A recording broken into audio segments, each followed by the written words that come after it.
Em nome do Pai, do Filho e do Espírito Santo. Amém. Olá, meu irmão, minha irmã, eu sou o Padre Jefferson. Quero convidar você a refletir junto comigo o Evangelho desta terça-feira, dia 3 de outubro. Nós estamos na 26ª semana do Tempo Comum. O Evangelho de hoje é de São Lucas, capítulo 9, versículos de 51 a 56. Enviou diante de si mensageiros que, tendo partido, entraram em uma povoação dos samaritanos para lhe arranjar pousada, mas não o receberam, por ele dar mostras de que ia para Jerusalém. Vendo isso, Tiago e João disseram: Senhor, queres que mandemos que desça fogo do céu e os consuma? Jesus voltou-se e repreendeu severamente: Não sabeis de que espírito sois animados? O Filho do Homem não veio para perder as vidas dos homens, mas para salvá-las. Palavra da salvação. Glória a vós, Senhor. Queridos irmãos e irmãs, Jesus se dirige a Jerusalém e assume com radicalidade sua missão de Messias, enviado e Salvador. E é o cumprimento, do plano de Deus e a inauguração de uma nova etapa na história da salvação. Diminuem os seguidores, Herodes quer matá-lo, os discípulos o deixam sozinho e o negam, a hospedagem lhe é negada também. Seu caminho para Jerusalém é iniciado com desprezo.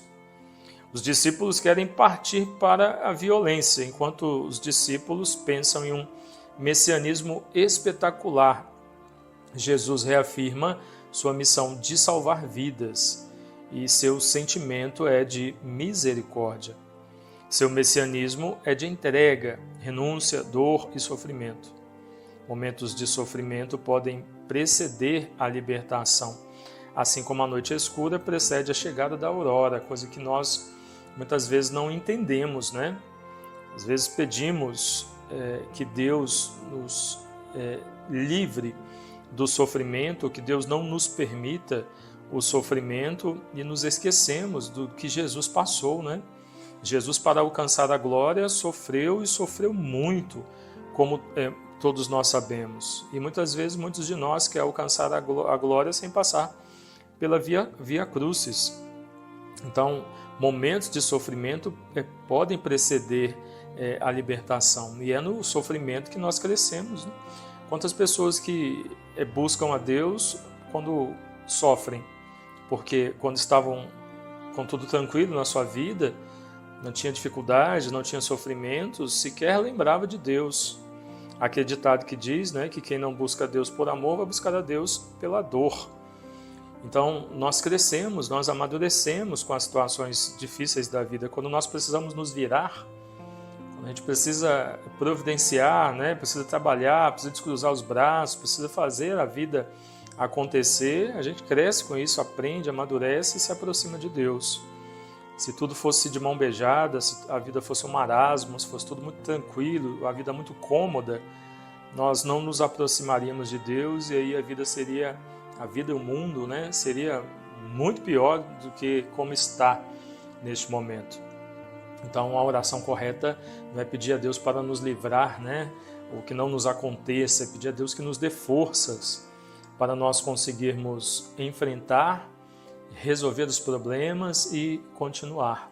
Precisa ser assim a nossa oração. E sempre com um olhar para a cruz de Cristo, porque Ele sofreu. E não existe no mundo sofrimento que se compare às dores de nosso Senhor Jesus Cristo. Por mais que esteja difícil a sua vida, por mais que você esteja sofrendo, não se compara ao que sofreu nosso Senhor Jesus Cristo. Falando em sofrimento, a igreja hoje faz memória a Santo André de Soveral e os 30 companheiros mártires. A evangelização no Rio Grande do Norte, estado do Nordeste do Brasil, começou em 1597. Iniciaram com a catequese dos índios e com a formação das primeiras comunidades cristãs. Tudo isso graças aos missionários jesuítas e padres diocesanos do Reino Católico de Portugal. Nas décadas seguintes, houve desembarques naquelas terras de franceses e holandeses. Vieram para o Brasil com o intuito de expulsar os portugueses dos lugares colonizados. No ano 1630, os holandeses conseguiram seu objetivo, estabelecendo-se na região nordeste do Brasil. Eles, de confissão calvinista e acompanhados de seus párocos, provocaram forte conflito na região, a princípio de forma pacífica, devido à restrição da liberdade de culto aos católicos. A partir daquele momento, passaram a ser perseguidos. O padre André de Soveral, pároco de Cunhaú, nasceu por volta de 1572 em São Vicente, na Ilha de Santos. Aos 21 anos, ingressou na Companhia de Jesus. Ao final dos estudos, foi enviado para Olinda, em Pernambuco, especificamente ao Centro Missionário de Catequese dos Índios, de toda a vasta região. A partir do ano 1607, tendo deixado os jesuítas, o encontramos como membro do clero diocesano e pároco de Cunhaú. Na época do martírio, tinha 73 anos.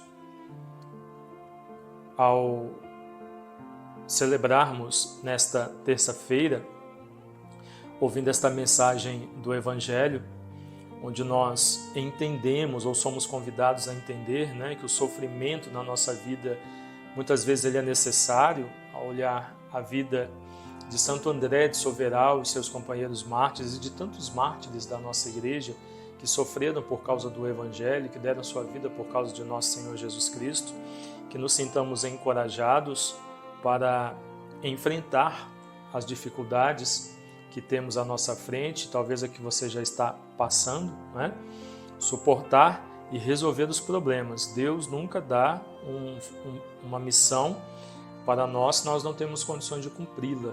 Deus não nos dá um fardo que nós não temos condições de carregar. Lembre-se sempre disso, para você não desanimar, para você não querer desistir ou pedir a Deus que tire de você aquilo que você está vivendo. Ora, se você está vivendo, tudo acontece com permissão de Deus. Deus está permitindo você viver tudo isso, passar por tudo isso, porque Ele sabe que você tem forças para enfrentar, superar e continuar caminhando, e lá na frente continuar caminhando muito melhor e mais fortalecido do que você está agora. Então, louve a Deus, e a palavra de Deus nos diz isso, Em tudo dai graças, em todas as situações da sua vida, louve a Deus, seja um momento bom ou ruim, dê graças a Deus pelo que você está vivendo. Você ainda tem saúde, tem forças, tem vida, tem condições para muitas coisas, ou seja, é só colocar um outro olhar de forma diferente que você está vivendo, se firmar em Deus, levantar a cabeça e continuar com fé, seguindo, porque quem está com você é aquele que não dorme, é aquele que não falha. Creia nisso, se fortaleça em Deus para você então vencer e lá na frente alcançar a libertação, alcançar a glória. Deus abençoe você, em nome do Pai, e do Filho, e do Espírito Santo. Amém.